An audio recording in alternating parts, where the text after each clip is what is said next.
Hi friends, welcome to Pharma Pocket. आज हम protein का स्ट्रक्चर देखने वाले हैं। जैसे कि हमने देखा प्रोटीन जो होते हैं अमाइनो एसिड से बने होते हैं, लेकिन वो केमिकली कैसे होते हैं, कैसे वो अमाइनो एसिड से बने होते हैं, ये हम इस वीडियो में देखने वाले हैं। चलिए तो फिर देखते हैं structure of proteins.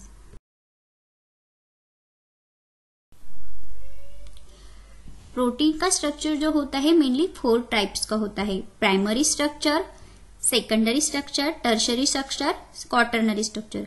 Primary structure को हम फर्स्ट डिग्री ऑफ स्ट्रक्चर भी बोल सकते हैं, सेकेंडरी को सेकंड डिग्री, टर्शियरी को थर्ड डिग्री, क्वाटरनरी को फोर्थ डिग्री।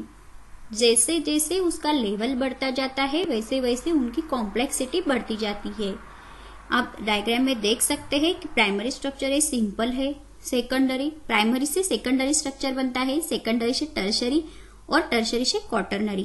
प्राइमरी ये सिंपल है, उससे कुछ बॉन्डिंग फॉर्म होते हैं, सेकेंडरी बनता है, सेकेंडरी में और चेंजेस होके टर्शियरी बनता है, टर्शियरी में और चेंजेस होके क्वाटरनरी स्ट्रक्चर बनता है।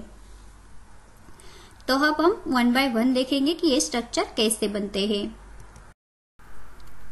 पहले प्राइमरी स्ट्रक्चर देखने से पहले हम देखेंगे पेप्टाइड बॉन्ड कैसे होते हैं, क्योंकि जो डिफरेंट अमाइनो एसिड होते हैं वो कंबाइन हो जाए तभी पेप्टाइड बॉन्ड फॉर्म होते हैं, और पेप्टाइड बॉन्ड से ही प्रोटीन का स्ट्रक्चर बनता है।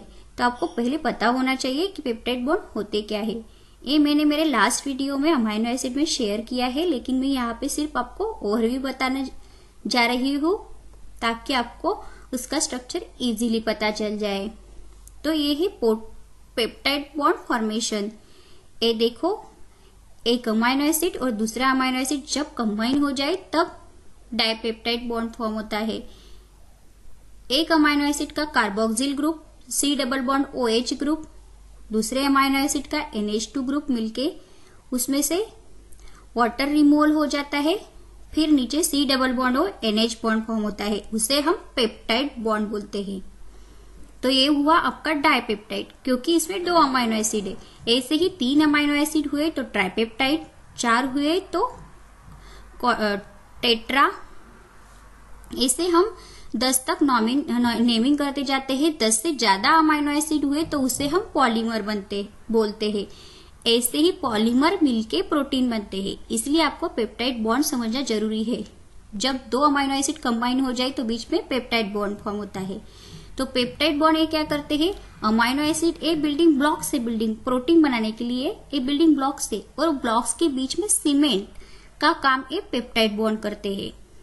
तो a peptide bond C double bond और NH, ऐसे बहुत सारे पॉलीमर मिलके प्रोटीन स्ट्रक्चर बनता है। तो प्रोटीन स्ट्रक्चर में जनरली 50 से ज्यादा अमाइनो एसिड प्रेजेंट होते हैं। तो पहले हम देखेंगे कि प्राइमरी स्ट्रक्चर कैसे बनता है। तो ये देखो friend, primary structure it's a simple structure, it's a linear arrangement of amino acid. Linear sequence में एक ही सीक्वेंस में सिर्फ अमाइनो एसिड ज्वाइन होते हैं, और different amino acid are join together by peptide linkage. और उसमें N terminal and C terminal ये 2 एंडिंग होते हैं। स्टार्टिंग को हम N टर्मिनल बोलते हैं क्योंकि NH2 प्रेजेंट होता है, और एंडिंग को C टर्मिनल बोलते हैं क्योंकि C double bond O present होता है। ओके, तो primary structure is nothing but it's the linear sequence of amino acid. Different amino acids are combined together by peptide bonds and it having 2 ends, N terminal starting points and C terminal ending points. तो अभी primary में changes होके secondary structure कैसे बनता है ये हम देखेंगे।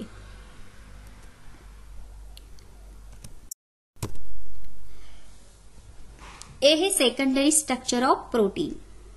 प्राइमरी स्ट्रक्चर में हाइड्रोजन बॉन्डिंग फॉर्म होके जो डिफरेंट पेप्टाइड बॉन्ड से उसमें हाइड्रोजन बॉन्डिंग फॉर्म होके उसके सेकेंडरी 2 स्ट्रक्चर्स बनते हैं, alpha helix and beta pleated. Alpha helix में वो कॉइल शेप होता है, बीटा प्लेटेड में शीट लाइक स्ट्रक्चर होता है।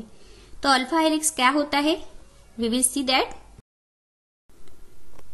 ये देखो, जैसे मैंने आपको बताया कि इसमें हाइड्रोजन बॉन्डिंग फॉर्म होती है, तो अल्फा हेलिक्स में क्या होता है, जो प्राइमरी इसमें लीनियर सीक्वेंस होता है, प्राइमरी स्ट्रक्चर में जो linear sequence of amino acid होते हैं उसमें डिफरेंट डिफरेंट पेप्टाइड बॉन्ड्स होते हैं।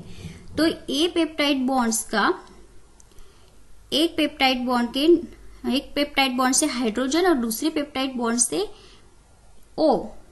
ऑक्सीजन मिलके ऑक्सीजन और हाइड्रोजन में हाइड्रोजन बॉन्ड फॉर्म होता है, और इसकी वजह से ये लीनियर सीक्वेंस का शेप जो है वो स्पाइरल हो जाता है, मतलब कॉइल हो जाती है, क्योंकि वो सेम चेन में हाइड्रोजन और ऑक्सीजन के बीच में बॉन्ड फॉर्म हो जाता है।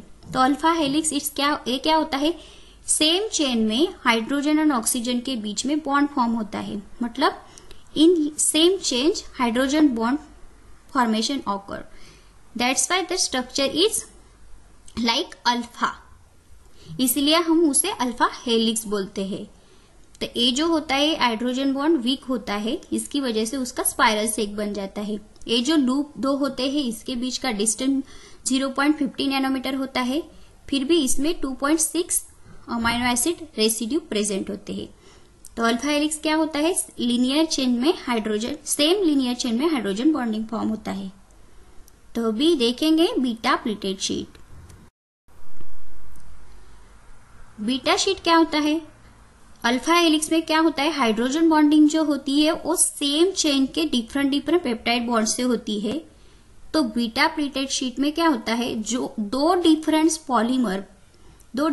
पॉलीमर के C डबल बॉन्ड ONH में ये हाइड्रोजन बॉन्ड फॉर्म होता है। देखो यहाँ पे मैंने डायग्राम में सिंपली बताया है कि दो चेन है, पॉलीमर है, और उसमें हाइड्रोजन बॉन्डिंग फॉर्म हो रही है ऑक्सीजन और हाइड्रोजन में, डिफरेंट चेन के। अल्फा हेलिक्स में सेम चेन में हाइड्रोजन बॉन्ड फॉर्म हुआ, यहाँ पे डिफरेंट चेन में हाइड्रोजन बॉन्ड फॉर्म हुआ, इसलिए वो स्ट्रक्चर शीट जैसे बन जाता है। तो इसलिए हम उसे बीटा प्लेटेड शीट बोलते हैं।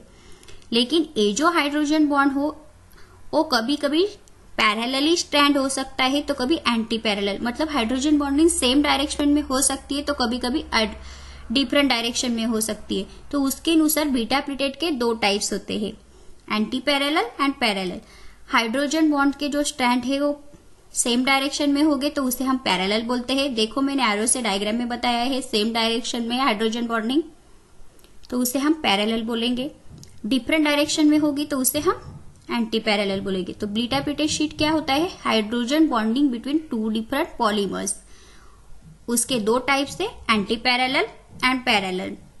एंटी पैरेलल में हाइड्रोजन बॉन्डिंग होती है, अपोजिट डायरेक्शन में होती है, और पैरेलल में सेम डायरेक्शन में होती है। तो ये था अबाउट सेकेंडरी स्ट्रक्चर।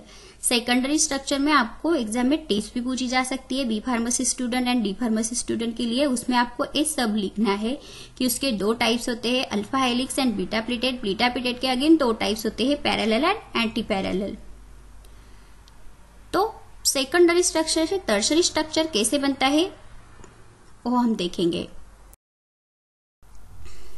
ये देखो, tertiary structure is nothing but it's a 3D arrangement of secondary structure.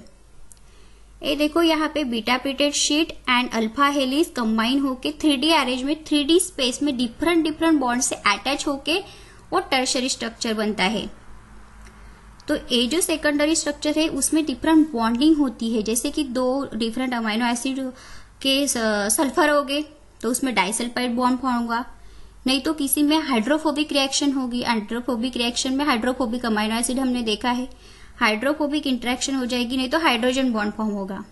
ऐसे करके वो स्ट्रक्चर स्टेबलाइज हो जाता है, उसे हम टर्शरी स्ट्रक्चर बोलते हैं। Tertiary structure is nothing but it's a 3D arrangement of proteins. The protein is stabilized by different amino acid chains. Different bond form between the different amino acid chains. ये देखो यहाँ पे दिखाया है hydrophobic reaction, hydrogen bond form हुआ है oxygen और hydrogen के बीच, डाइसल्फाइड बॉन्ड हुए। ऐसे बॉन्डिंग की वजह से वो स्ट्रक्चर स्टेबिलाईज हो जाता है। ये था टर्शरी स्ट्रक्चर। अभी हम क्वाटरनरी स्ट्रक्चर देखेंगे। क्वाटरनरी स्ट्रक्चर ये जो होता है वो बहुत कॉम्प्लेक्स होता है, ये बहुत बड़ा स्ट्रक्चर होता है। जैसे एक ही एक ही चेन से प्राइमरी से सेकेंडरी बनता है, सेकेंडरी से टर्शरी बनता है, लेकिन टर्शरी ऐसे बहुत सारे ट्राइमर जब कंबाइन हो जाएंगे तो एक कॉम्प्लेक्स स्ट्रक्चर बनता है, उसे हम क्वाटरनरी स्ट्रक्चर बोलते हैं। ये देखो यहाँ पे 2 ट्राइमर मैंने दिखाया है, ऐसे 3, 4 और भी ज्यादा ट्राइमर जब कंबाइन हो जाए तब क्वाटरनरी स्ट्रक्चर बनता है। वो स्ट्रक्चर स्टेबिलाईज करने के लिए वहां पे वैन डर वाल्स फोर्सेस और हाइड्रोजन बॉन्ड्स प्रेजेंट होते हैं। क्वाटरनरी स्ट्रक्चर का एग्जाम्पल है हीमोग्लोबिन। हीमोग्लोबिन का स्ट्रक्चर भी बहुत बड़ा होता है। ये था मेरा video about the structure of protein. आपको मेरा वीडियो पसंद आया है तो जरूर कीजिए, सब्सक्राइब कीजिए और आपकी कुछ कमेंट होती तो वो भी शेयर कीजिए। Thanks for watching my video.